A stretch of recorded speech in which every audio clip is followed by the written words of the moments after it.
오늘 하나님께서 주신 말씀의 제목은 무화과입니다. 여러분, 성경에 기록되고 있는 무화과는, 이 무화과 나무는 하나님의 택한 백성들을 의미합니다. 우리나라에 지정된 꽃이 무슨 꽃이지요? 무궁화 꽃이지요.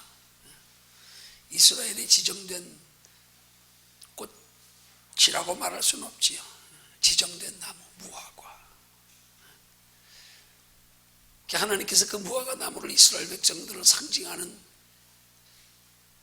그 속에 그 무화과로 상징되는, 이스라엘 백성들로 상징되는 무화과의 특성을 보면 왜 하나님께서 이스라엘 백성들을 무화과로 비유하시고 무화과로 상징하시는지 그 깊은 내용들이 참 많이 들어있습니다.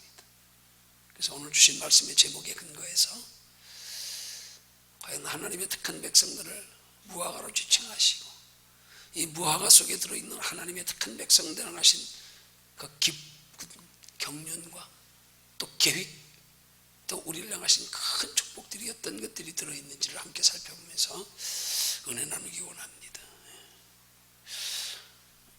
오늘 본문에 보면 예수님께서 복음을 전하시던 어느 날 베단이라고 하는 동네에서 나오실 때에 시장하셨는데 멀리 무화과 나무가 있는 것을 잎이 무성한 걸 보고 아셨어요. 무화과 나무는 우리 교회 앞에도 심어져 있지만 이 무화과 나무의 특성이 잎이 나기 시작하면서 열매가 같이 나옵니다. 같이 나옵니다. 근데 예수님이 보시니까 멀리서도 무화과 나무에 무성한 잎이 보였단 말이에요.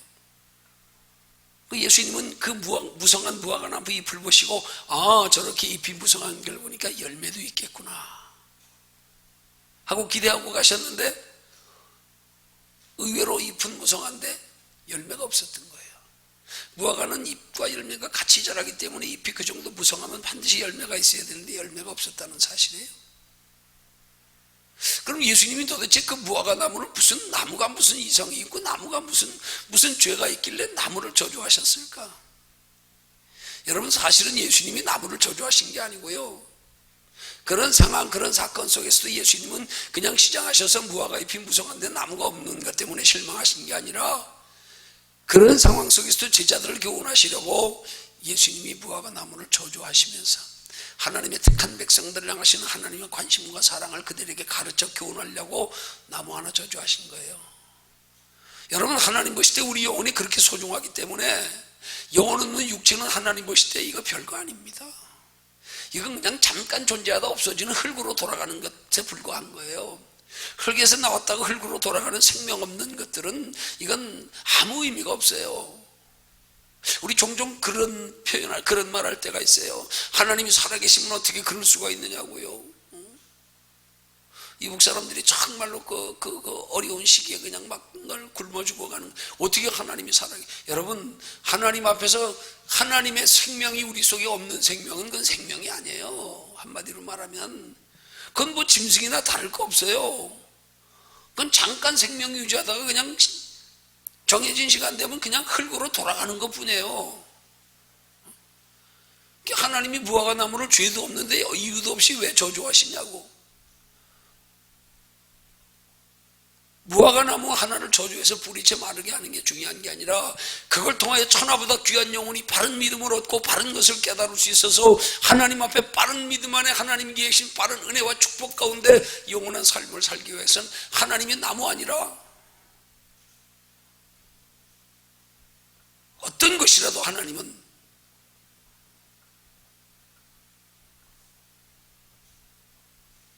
때로는 저주하시고요, 때로는 불러 태워버리시기도 하고요. 한 영혼이 천하보다 귀하기 때문에 무화과나무 하면 뿌리채 말라 죽이는 것을 통해서 한 영혼의 가치를 인식시키려고 무화과나무를 저주하신 거란 말입니다. 근데 이 무화과나무는 말 그대로 무화과 하는 말이 꽃이 없는 과일이라는 뜻이요. 그게 무화과입니다. 꽃이 없는 과일. 그게 정확히 말하면 뭐예요? 모든 나무의 과일은 먼저 자라서 꽃이 핀 다음에 꽃이 진 자리에서 열매가 맺는데, 이 무화과 나무는 꽃이 피는 과정이 없이 그냥 열매가 달린단 말이에요. 그래서 꽃이 없는 열매라 그래. 정확히 말하면 꽃이 피지 않고 그냥 바로 열매가 달리는 나무가 무화과 나무예요. 근데 실상은 무화과 나무에 꽃이 없는 게 아닙니다. 꽃이 있어요. 어디에 있습니까? 그 열매 속에 있어요.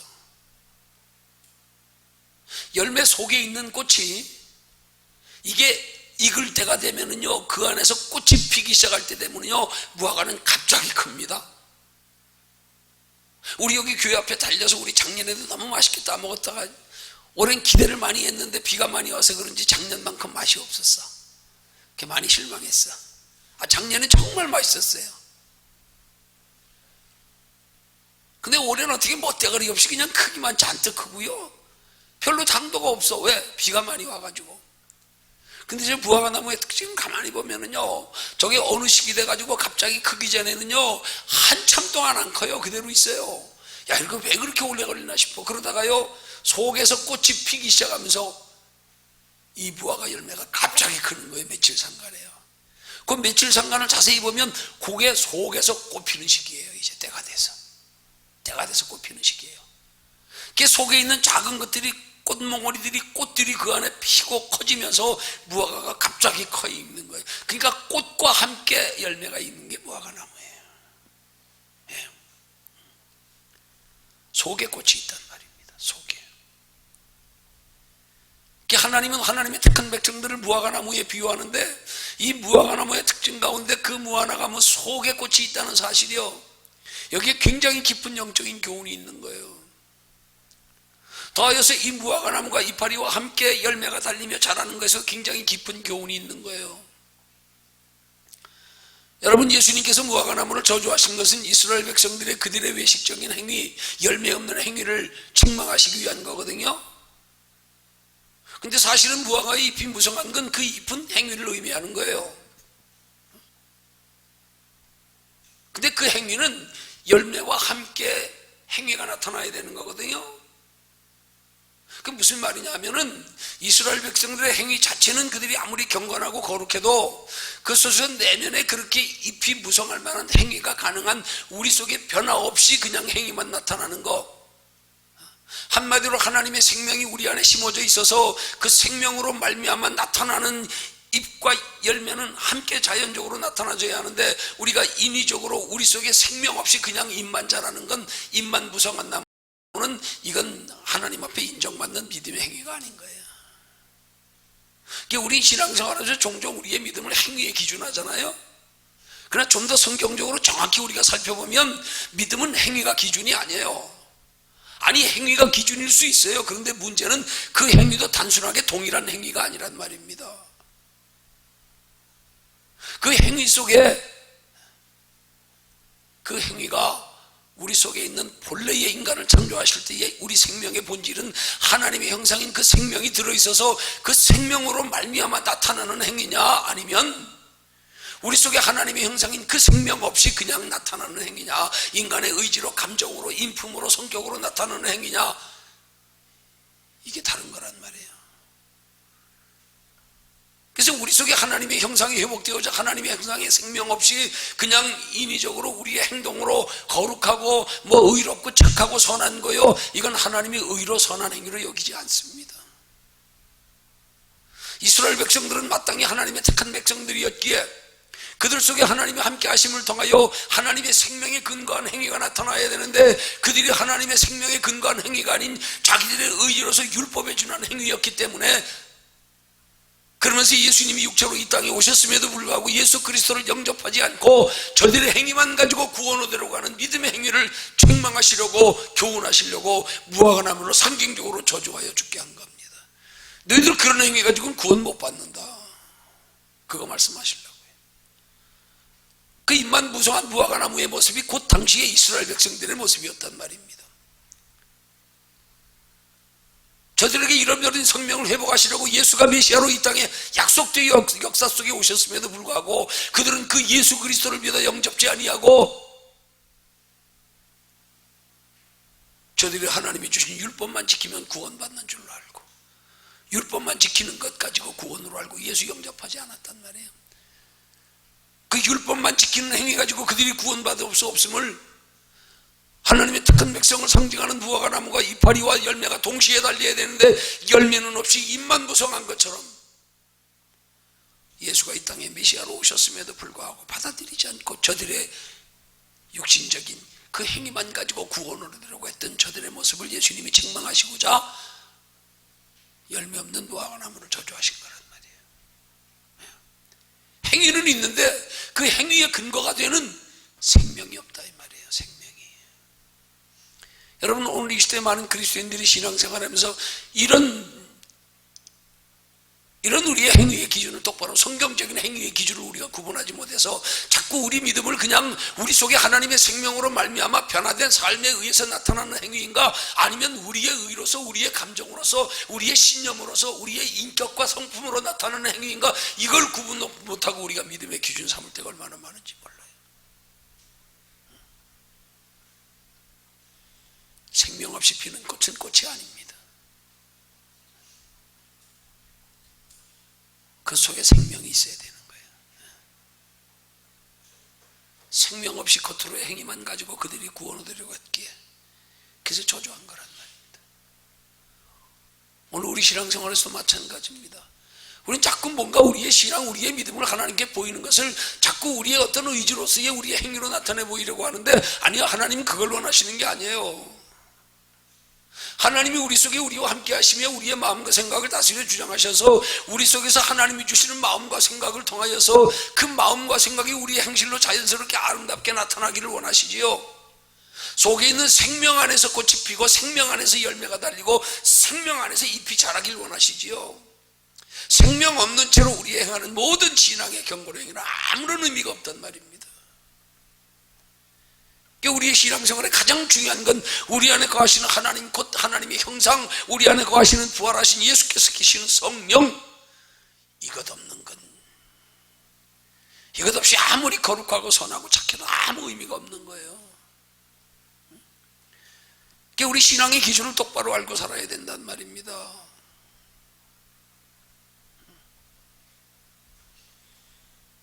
그리고 그 무화과 나무가 꽃이 안에서 피는 건 여러분 우리의 신앙생활에 있어서요 가장 먼저는 우리 내면에서 먼저 아름다운 믿음의 꽃이 피어져야 되는 거예요. 여기서 먼저 기쁨이 있고 내 안에 평안이 있고 소망이 있고요. 그래서 내 안에 있는 기쁨과 평안이 소망이 우리의 삶 속에 자연적으로 아름답게 삶으로 나타나지만 누가 보기에도 아름다워요. 어색하지 않아요. 우리 속에서 꽃이 피어야 된단 말입니다. 바깥으로 아무리 아름답게 피는 꽃보다도 우리 속에서 내면에서 하나님이 우리 속에 함께 하심을 통하여 우리의 마음에 평안이 있고 기쁨이 있고 소망이 있고요. 그 평안과 기쁨과 소망으로 말미암아 나타나는 우리의 삶 속에서 아름다운 우리의 삶의 모습, 이게 내면의 꽃이 드러나는 것이 되어야 되는 거지요. 겉들이 아무리 화려해도 우리 내면에서 참된 하나님의 생명이 근거한 아름다운 믿음의 꽃이 없는 건 소용없는 거란 말이에요.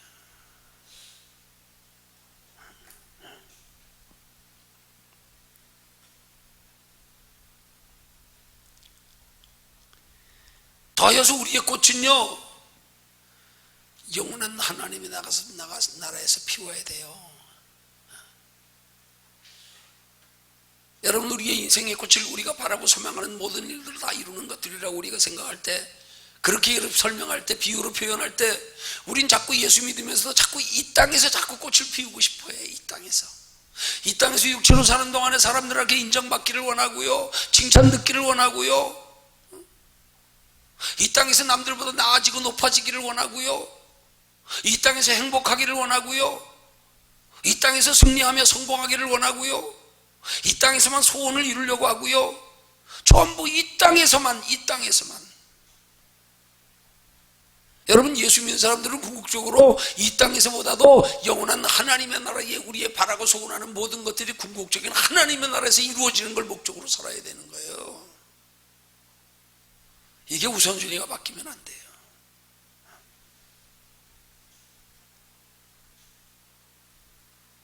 마지막 때 영원한 하나님의 나라에 가서 아름다운 꽃이 피어야 되지요. 우린 자꾸 이 땅에서 꽃 피우려고, 이 땅에서 눈에 보이는 것으로 그것만 가지고 하나님 영광 돌린다고, 그걸 믿음의 기준 삼아서. 아니요. 여러분, 우리가 육체로 잠깐 살아가는 날 동안에 우리의 인생의 궁극적 목적지가 어딘지를 바로 아는 사람은 여기서 조금 부족하다고 그것 가지고 낙심하거나 그것 가지고 실망하거나 그것 때문에 내 인생의 목적이 되는 길에 걸림이 되는 짓은 하지 않습니다. 여기가 목적지가 아닌데 여기 머문거리지 않습니다. 여기서 그냥 내면의 꽃으로 만족하십시오. 우리 하나님의 나라에 영원한 소망 두고 살아가는 것으로 장차 하나님의 나라에 영원한 꽃 피우기 위해서 우리 이 땅의 육신의 꽃은 좀 자제하십시오. 좀 접으십시오. 여기서 꽃 피우려고 하다가 하나님 나라의 영원한 꽃을 피우는데 얼마나 지장되는 삶을 살고 있는 그리스도인들이 많은지 몰라. 더하여 겸하여 누리기를 원하면서 겸하여 누리는 것도 이 땅에 누리는 걸 더 우선순위로 앞세워서 마치 예수님께 찾아왔던 부자 청년, 유대인의 관원인 그런 젊은 부자 청년처럼요, 이 땅에서 부요함을 누리면서 영생도 겸하여 얻기를 바라고 예수님 찾아왔다가 너 있는 거 다 팔아 가난한 자들에게 나를 따라와라, 그러면 영생 얻는 길을 가르쳐 주겠다고 말했더니, 그리고 와서 날 쫓으라 그랬더니요, 두 가지 겸하여 얻으려다가 어느 한 가지를 포기해야 한다고 하니까 눈에 보이는 세상의 육신의 것들, 자기 소유가 더 소중해서 결국 그거 포기 못하고 근심하여 떠나갔잖아요. 오늘 이 시대 많은 그리스도인들이 마치 그 젊은 부자 청년처럼 너 이 땅에서 육신의 영원한 하나님의 나라 영원한 꽃을 피우기 위해서 이 땅의 꽃은 그저 너희 마음속에 네 속에서 은혜와 평강과 위로와 소망으로 만족하고 그걸 자꾸 육신의 것으로 누리려고 그러지 말고, 육신으로 사람 앞에 인정받고 육신으로 기쁘고 좋고 뭐 이런 걸로 추구하지 말고, 예수님이 우리에게 말씀하시는 바 내가 주는 평안은 세상이 주는 평안과 다르다고 하는, 우리는 그 평안을 추구하고 거기에 만족하면서 진정한 꽃은 하나님의 나라에서 피우기 위해서 자꾸 육신의 위형적인 것들을 앞세워가지고 사느라고요. 그 육신의 것으로 만족하려고 하다 보니까 하나님 나라를 소홀히 하며 신앙생활의 우선순위가 바뀌어져서 그렇게 되면 결국 하나님 나라의 영원한 꽃 피우지 못한단 말이에요.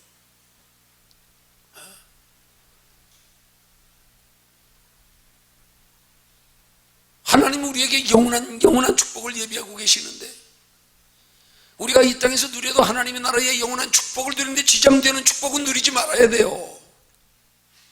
이걸 우리 똑바로 해야 돼요. 바로 알아야 돼요. 그걸 사자성어로 소탐대실이라 그러잖아요.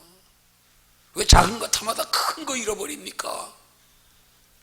아무리 작은 걸 탐해도 그것이 큰 것을 잃어버릴 그런 상황이면 작은 거 빨리 과감하게 포기할 줄도 알아야 돼요. 근데 이 시대 많은 그리스도인들이 신앙생활하면서 이 땅에 잠깐 살아가며 누리는 그것 때문에 영원한 것들을 포기할 때가 얼마나 많은지 몰라. 맞바꿀 때가 얼마나 많은지 몰라. 그 영원한 걸 하찮게 여길 때가 얼마나 많은지 몰라. 소홀히 할 때가 얼마나 많은지 몰라. 무관심할 때가 얼마나 많은지 몰라. 왜요? 가치 인식이 똑바로 안 돼 있어서. 이게 똑바로 안 돼 있으니까. 우스갯소리로 그런 거는요, 어린아이가 1,000원짜리 돈하고 50,000원짜리 돈하고 가치 차이를 모르는 거하고 똑같아. 똑같아. 참 바보 소년이라고 하는 이야기가 제 마음속에 굉장히 깊이 꽂혀지는 참 예화예요.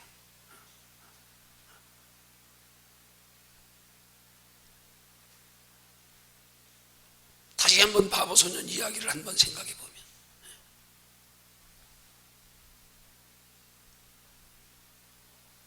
어느 동네에 바보 소년이 있는데 이 녀석은 친구들이나 동네 아이들이 놀리기 위해서 손에다가 500원짜리고 100원짜리 놓고, 야 너 아무거나 골라가지고 가. 그러면 그 녀석은 꼭 100원짜리만 가져간대. 그래서 동네 아이들이 놀리는 걸 재미있어 한대. 500원짜리하고 100원짜리 놓으면 당연히 500원짜리가 큰 돈이니까 500원짜리 집어야 되잖아. 근데 또 100원짜리만 집어. 그래서 바보라는 거야. 그래서 애들이 더 잘 놀려 재미있다고. 어느 날 동네 아저씨가 보고 이 바보 소년이 측은해가지고 가르쳐주세요. 얘야, 500원, 100원짜리보다 500원짜리 동전이 더 큰 거야. 그게 더 좋은 거야. 그 친구들이 너 이렇게 500원짜리하고 100원짜리 고르라 그러면 다음부터는 500원짜리 집어. 알았지? 그랬더니 이 바보 소년이 아저씨한테 하는 말이, 아저씨 그건 저도 알아요. 안 돼.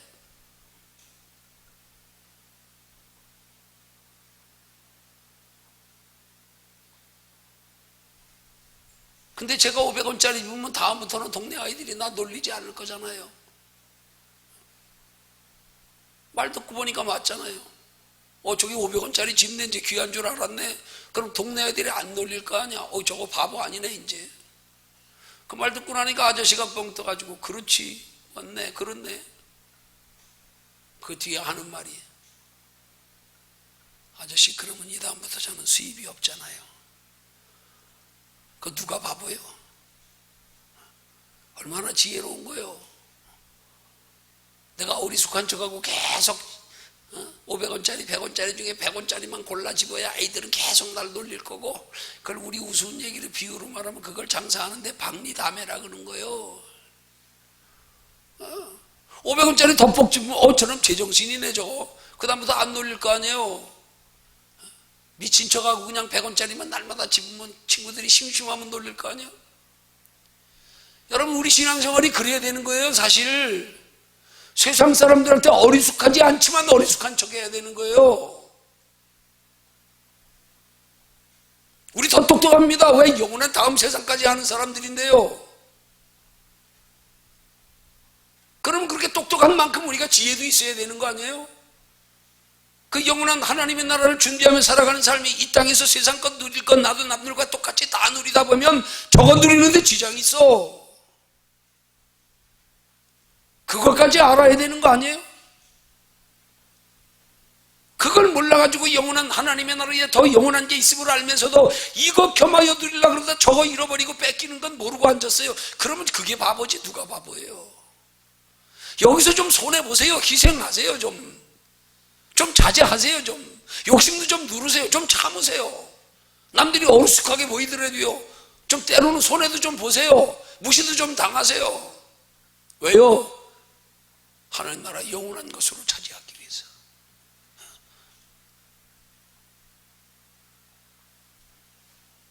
그런 지혜가 좀 우리가 있어야 된다고요. 근데 그런 지혜가 없어가지고 또 이 땅에서 육신의 거 앞세워가지고 이것 가지고 세상 사람들하고 아둥바둥하면서 남들에게 뒤질세라 그냥. 그것 때문에 하나님의 나라의 영원한 상의 기회가 놓쳐지고 잃어버려지고 깎여지는 건 생각 안 하고 그렇게 살고 있는 그리스도인들이 얼마나 많습니까? 우린 신앙생활이 있어서 우리의 내면의 아름다움을 추구하는 신앙생활이 돼야 하나님의 나라까지 영원한 걸 차지할 수 있어요. 근데 어떻게 믿음 없는 세상 사람들처럼 이 땅에 잠깐 사는 게 인생의 전부인 줄 알고 사는 사람들처럼 어떻게 내면의 아름다움보다 외면의 아름다움에 더 치장하는지 몰라. 더 치우치는지 모르겠어. 조금이라도 더 가지고 싶고 더 누리고 싶고 더 인정받고 싶고 더 즐겁고 싶고. 그건 외면의 아름다움이에요. 하나님의 택한 백성들은 꽃이 우리 속에서 피워져야 되는 거예요. 그걸 예수님이 세상이 주는 평안과 다른 평안이라 그러는 거예요. 우리는 그 평안 추구하면서 살아가는 게 진짜 진정한 신앙생활이에요. 진짜 거기서 우리의 기쁨을 하는 거예요. 우리의 꽃은 마지막 때 하나님 나라에서 영원히 필 영광의 꽃이다. 여기서 긋고 피우려고 그러지 마라. 여기서 잠깐 남보다 낫고 즐겁고 평안하고 행복하고 그건 겉으로 피우는 꽃이에요.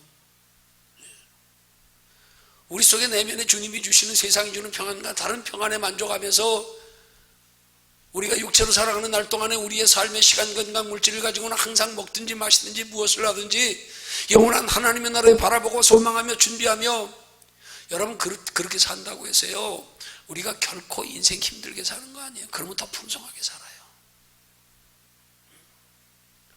그러면 언젠가 더 풍성하게 살 때가 와요. 네. 여러분 그렇게 살아가는 기준을 여러분들 스스로가 억지로 허리띠 졸라매고 희생하고 궁핍해야 되고 그런 거 아니에요.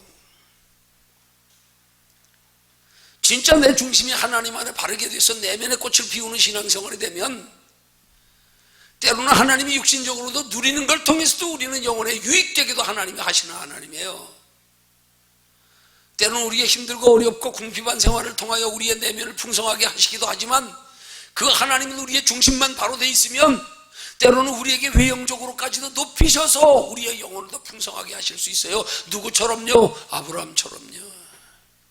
아브라함은 하나님이 종이 318명이나 되는 복을 주셨는데도 불구하고 그 복을 받으며 믿음이 더해져 버렸어요. 그래서 하나님의 나라의 비밀을 알고 나니까 하나님 나 여기 머물러 만족할 수 없어요.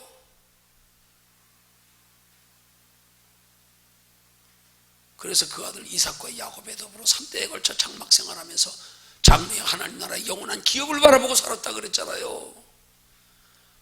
아브라함은 하나님이 그렇게 큰 육신의 복을 주심으로 통하여 그 육신의 복이 그에게 그렇게 큰 믿음의 계기가 됐다는 사실입니다.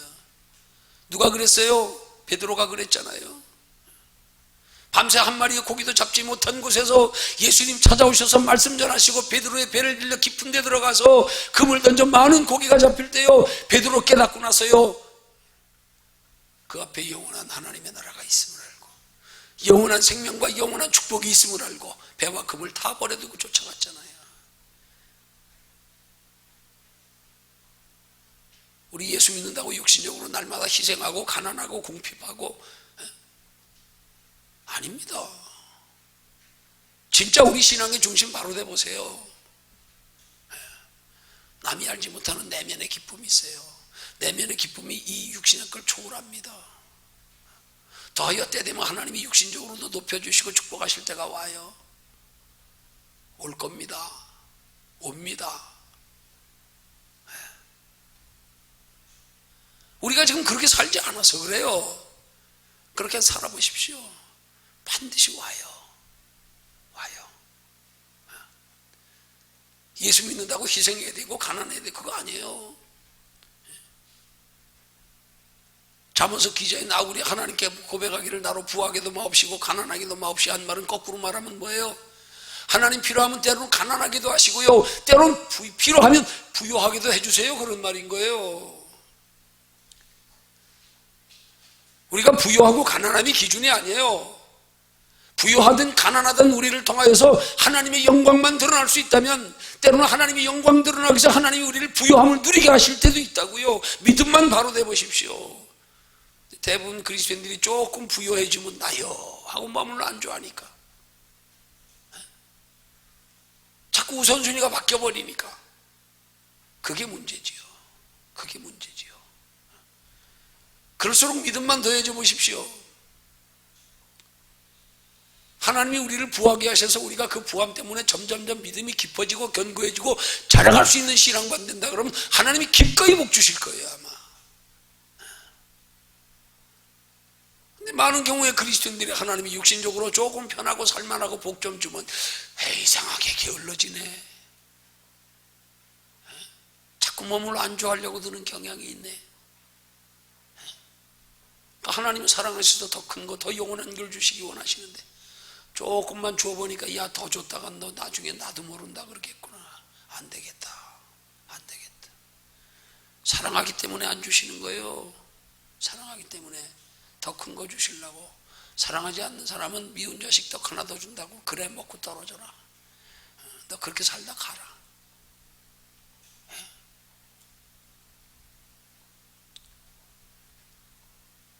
오늘 이 무화과나무의 비유의 말씀을 통하여서 하나님이 우리에게 요구하시는 바 우리의 신앙생활의 가장 중요한 것은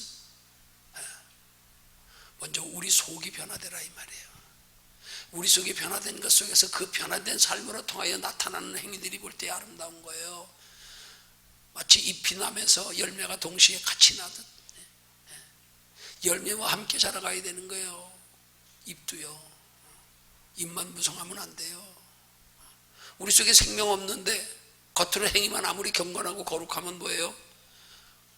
우리 속에서 주님으로 말미암아 변화되는 우리 속 사람이 변화되는 역사가 있으면서 그 변화됨의 삶이 행위로 자연스럽게 나타나야 누가 봐도 아름다운 거예요. 조금 영적인 분들이 있으면요, 속에 하나님 사랑하는 마음없이 겉으로 경건하고 거룩한 사람들 보면 뭔가 어색해요. 달라요. 표가 나요. 어떤 데서 표가 나는 줄 압니까? 그러다 조금 힘들고 어려워지면요, 대번 펴나요. 어깨 힘 빡 줬다가 힘들고 고개 쭉 숙였다가 그것 따라 울고 웃고 교만했다가, 우리 속에서 내면에 하나님이 주시는 남이 알지 못하는 기쁨이 있어서 그 기쁨 가운데 누리는 사람들은요, 누리다가 힘들고 어려운 일이 있어도 표가 나요. 누릴 때나 안 누릴 때나 똑같네. 변함이 없네. 잘 되는 것만 기뻐하는 줄 알았더니 잘 안 되는 속에서도 평안이 있네. 낙심이 없네. 소망의 변함이 없네. 저거 진짜구나. 표가 나게 돼 있어요.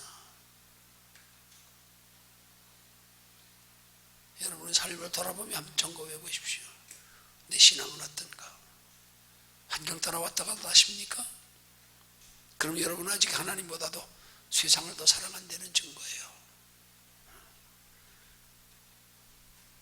영혼보다 육체를 더 소중히 여긴다는 증거예요.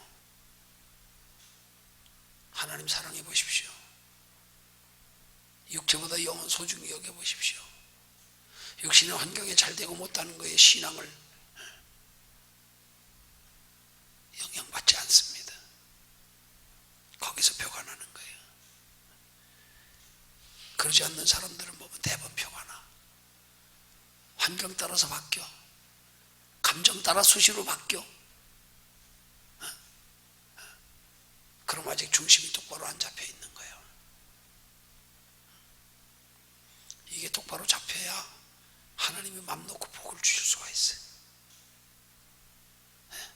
이게 똑바로 잡히지 못하면요, 어느 땐가 넘어집니다. 어느 땐가 넘어집니다.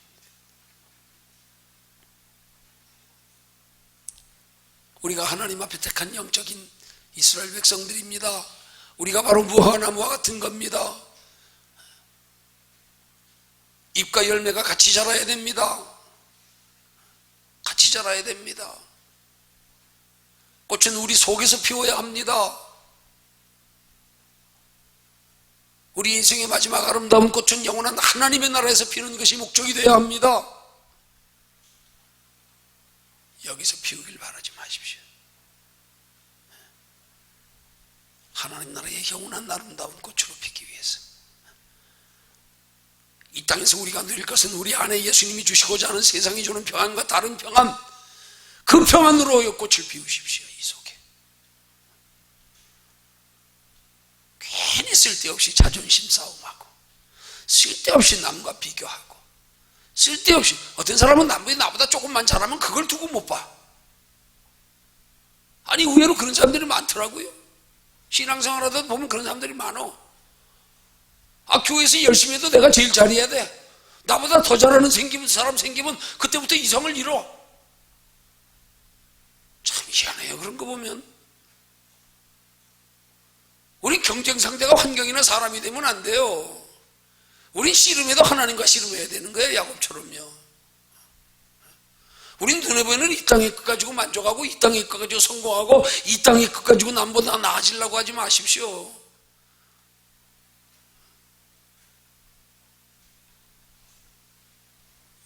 우리의 시선과 관심은 영원한 것이 되어야 되고, 우리의 싸움의 대상은, 우리의 씨름의 대상은 하나님이 되어야 되고요. 우리가 본받아야 할 선들은 성경에 기록된 믿음의 선진들의 모습이고요. 엉뚱한 것 가지고 신앙생활하느라고 날마다 본질은 잃어버리고, 신앙의 껍데기 형식만 남아가지고 형식 가지고 만족하고, 그러면 열매 없는 무화과나무 되는 거예요.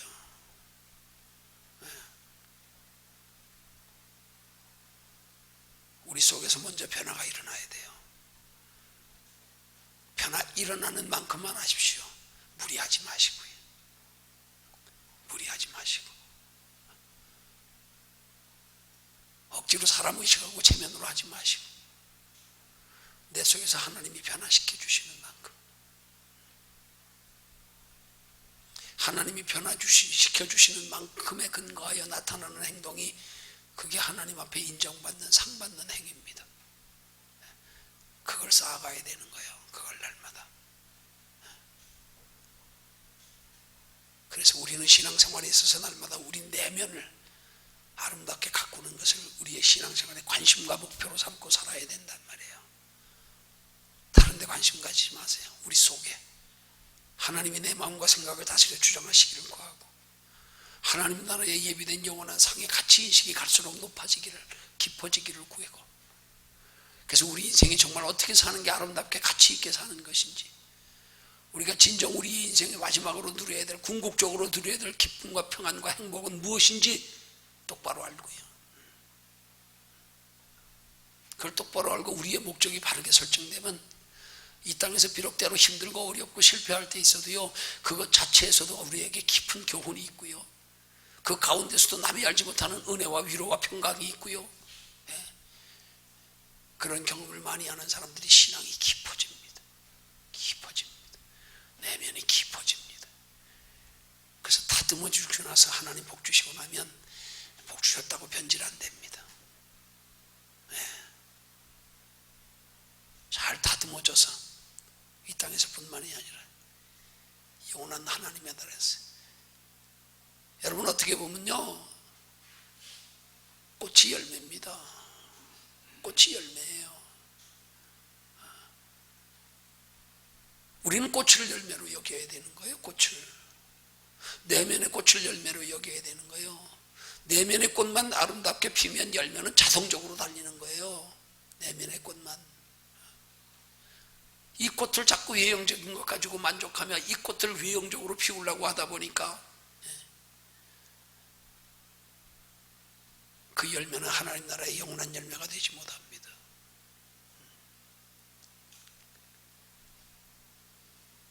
꽃이 열매예요. 우린 마지막 날에서 하나님 나라에서 꽃 피워야 돼요. 그러기 위해서 우리 이 세상에서의 꽃은 우리 속에 좀 감춰야 돼요. 그거 드러내지 마세요. 그거 위해 살지 마세요. 그 나중에 하나님 나라에 가서 영원한 꽃으로 피우도록 여기 좀 숨겨뒀다가 여기 숨겨둔 것으로 좀 즐기십시오. 이걸로 즐기십시오. 내 안에 내면의 꽃이 피어나는, 육신적으로는 힘들고 어렵지만 주님이 주시는, 세상이 주는 평안과 다른 평안으로 누리는 거, 이것 가지고 사람들을 바라보면서요, 그들을 부러워하는 게 아니라 도리어 우리가 측은히 여기면서 안 됐다, 짧은 인생 어떻게 살다 어디로 가는지도 모른 채로 이 땅의 육신 것을 머물러 만족하며 기뻐하며 즐거워하는 사람들을 보면 우리가 오히려 그들을 부러워할 게 아니라 안 됐다, 그 영혼 위해서 기도해 주는 마음이 생기고, 저도 인생이 어디서 와서 어디로 가는지 좀 하나님 알게 해주세요. 이 땅의 건 잠깐 지나가면 끝나는 건데 그것으로 머물러 안주하며 그게 전부인 줄 알고 살아가는 저들 주여, 오히려 그들을 바라보면서 우리는 오히려 더 기뻐할 수 있는 믿음이 되어야 돼요. 내가 무엇이건데 하나님이 나는 그 남이 알지 못하는 그 영원한 기쁨을 알게 하셔서, 여러분 종종 그렇게 생각할 때가 있어요.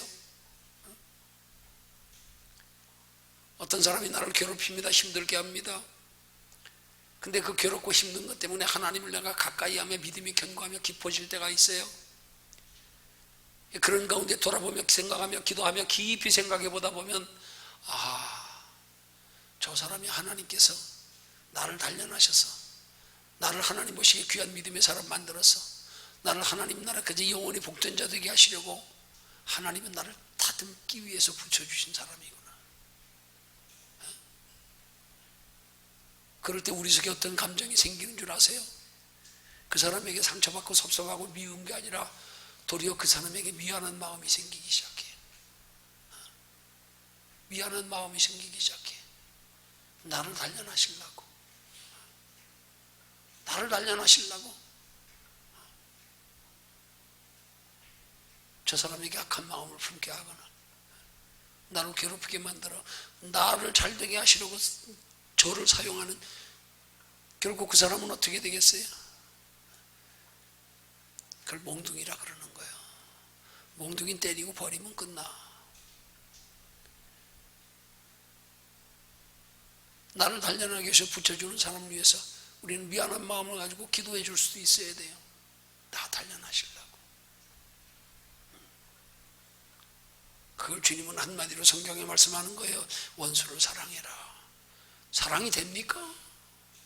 깊이 생각해 보세요. 왜 원수를 사랑하라 그러시는지. 깨달아지면 사랑이 가요.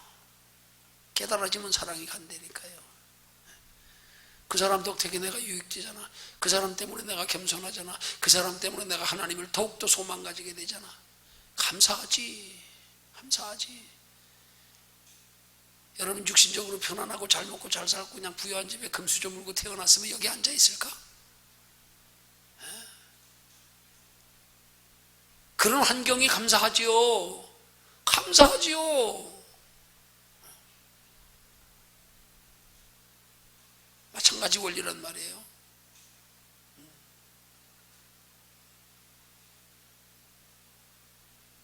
우리의 신앙생활은 내면의 꽃을 피워가는 신앙생활이에요. 무화과나무처럼 우리 속에 하나님이 우리를 변화시켜가는 만큼 그 변화시킨 마음 안에서 나타나는 자연스러운 아름다운 덕스러운 보기에 좋은 모나지 않은 그런 행위들이요. 내 속에서 주님이 하시면 돼요.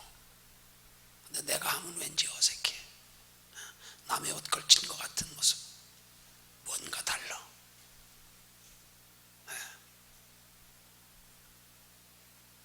이런 무화과나무의 교훈을 통해서 하나님의 자녀된 성도의 마땅한 육체를 사는 날땅한 마땅한 삶의 모습이 어떠해야 되는지를 우리 가르쳐 교훈하려고 죄 없는 무화과나무 부르채 마르게 하신 거란 말입니다.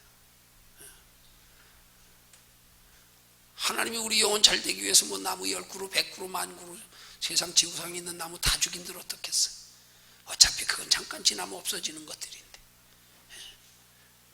어떤 것을 통해서 우리 영혼을 바르게 교훈해서 영원한 하나님의 나라에 예배한 풍성한 은혜와 풍성, 은혜와 칭찬상급 멸류관 그 행복 누리며 살아가기 위해서 하나님은 오늘도 세상의 모든 일들을 통하여서 우리를 다듬어 가십니다. 악인도 써서 우리를 다듬어 가세요. 그런 하나님의 깊은 경륜을 생각하면 우리의 삶 속에 어떤 일에서도 우리는 감사할 수 있는 거예요. 그래서 주님 우리에게 범사에 감사하라는 거예요. 깊이 생각해 보십시오. 거기도 하나님의 깊은 사랑의 배려가 있다니까요. 계획이 들어있다니까요. 거기도요. 거기도 뜻이 있다니까요. 깊이 생각해 보세요. 거기도 뜻이 있어요. 깊은 뜻이 있어요. 이걸 발견하는 사람이 복된 사람이에요. 이거 발견 못하는 사람들은 날마다 인생을 살면서 울며 불며 원망불평 낙심 상처, 그거 발견 못하면 힘들게 사는 거예요. 그거 발견 못하면. 그런 하나님의 깊은 은혜는 우리가 원하는 좋은 것 속에는 별로 없어요. 없어요. 속에 있단 말입니다. 우리 속에서 찾아야 돼요. 어떻게 해요? 우리 속에 나와 함께 하시는 하나님 편에서 바라보고 생각하는 것으로. 그런 모든 일들 가운데서도 하나님이 다스려 주장하심을 의식하고 하나님 안에서 깨닫기를 원하고, 그 가운데서도 하나님의 돌보심을 위로를 원하고, 주님 한 번만으로 만족하려고 하는 우리의 자세가 되면 거기서 깨닫게 하신단 말이에요. 감사하다. 진짜 감사하다. 나 편안히 뒀으면 어떻게 됐을까? 이런 깊은 은혜에 들어왔을까?